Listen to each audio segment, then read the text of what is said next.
I'd just begun working with my new client, Rudy, who was about to be elevated into another part of the company in a much bigger role. And we had agreed that since many of those people knew him, it'd be helpful for me to go ahead and collect some feedback about him to find out what the impressions were as he was heading into that role. And on the day that I was to deliver the feedback, I can guess that you knew exactly what he was thinking. In fact, before the meeting even began, before I began to speak, he preempted me and he said, "All right, what am I doing wrong? Let's just go ahead and rip off the Band-Aid so we can get this pain over with." Rudy was about to be extremely disappointed, but not for the reasons he expected. The feedback I collected from most people said they thought he was amazing and already had respect for him. But tell me there's not some part of you that steels yourself when somebody comes to you and says they want to give you some feedback. Actually, that's a really common trait among high performers. In fact, I'd call it a success strategy among high performers to be looking for what's going wrong in themselves so that they can make themselves better. And that quality, that success strategy comes with a dark side. And I want to make sure that you know about that today.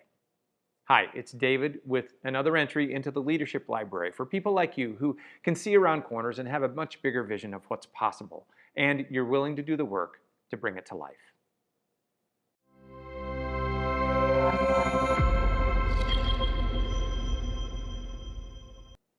Tell me, isn't one of your own success strategies to focus, even when things are going really well, to focus on what you do poorly?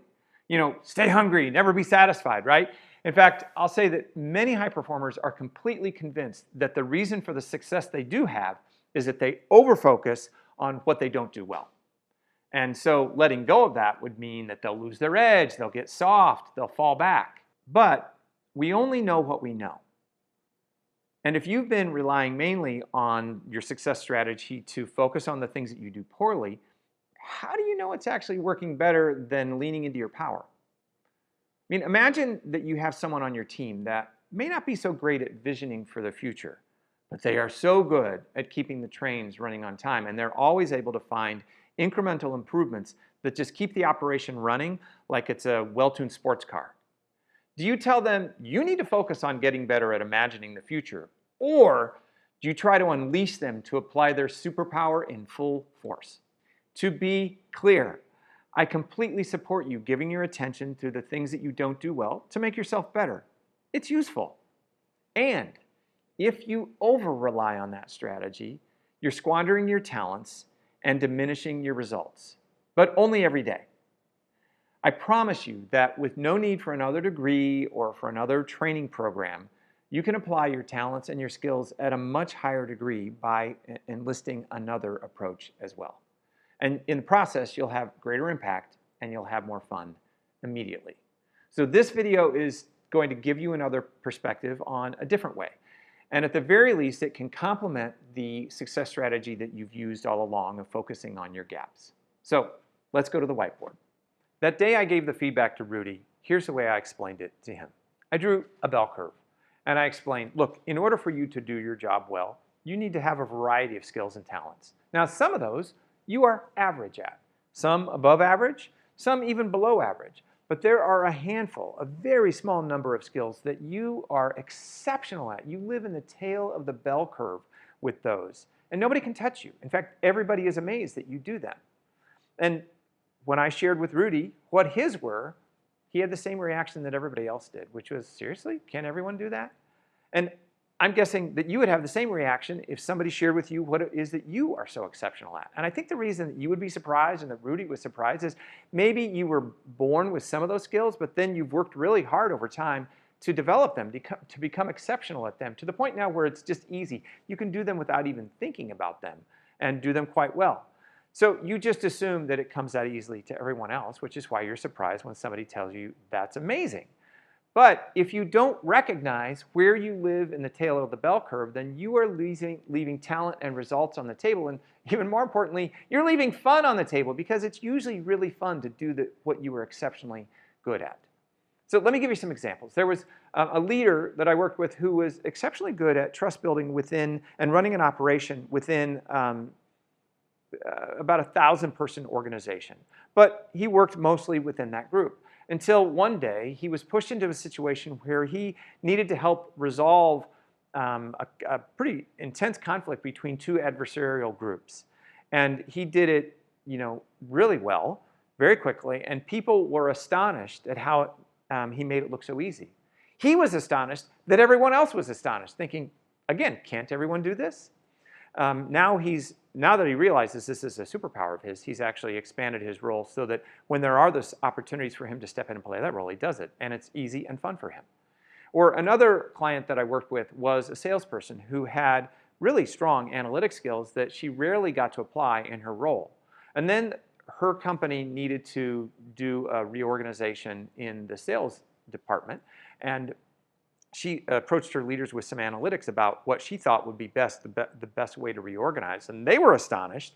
Again, like, how did you know how to do that? They took her suggestions, but then they also said, you have these superpowers that we have underutilized. They placed her in another organization where she could really apply those. She quickly moved to the top. She's the #1 producer there, and she's having a blast. And she's actually working less hard to do it because she's applying her superpowers that come naturally to her. But even for myself, I learned 20 years into my work, I took an assessment from the Why Institute called the Why.os. And I learned that one of my superpowers, my why, was to make sense, to take disparate information that's chaotic or complicated to other people and to clarify and simplify it so that it's really accessible to people like you so that you can apply it and produce better results. And I didn't know that that was anything special until they pointed it out to me. And then when I mentioned it to people, a lot of people are like, yeah, you do that better than anyone I know. So I actually reorganized how I do my work. I do much less one-on-one work, and I lead large programs to help people make sense of those things that every leader needs to know to leap up their performance. And I shoot videos like this to help you. I am super confident that you are leaving some of your talent on the table by under-applying some of the best things about you. And the reason you're doing that is because you keep telling yourself, can't everybody do that? But then you also may be asking, well, if I can't see it, then how am I supposed to know how to apply it? Here's one suggestion. First, imagine or think of 5 people who you trust and who you've had great work experiences with, who you both have worked really well together, who knows you well. And ask them, hey, I've been given this assignment. Make sure that you know that I assigned it so that they don't think you're just fishing for compliments. But then ask them, what is it that I do exceptionally well? I mean, what is it that sets me apart? What is it that maybe you wish that you could do as well as I do? Or that you know that whenever you need to get this thing done, that you're going to look to me for it because I do it so well. What's that? And then listen.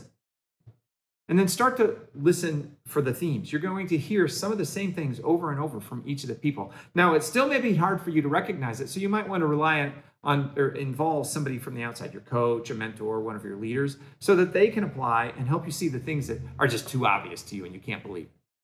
And then pick one thing that you're going to apply in one place consciously. And watch after you apply it and see what starts to happen. Everyone lives in the tail of the bell curve somewhere. So do you. So did Rudy when he found out how much respect people had for him in certain areas. So if you only focus on what you don't do well, you're probably going to leave some of your best talent on the table. I can't wait to hear how you apply this. I'll see you in the next video.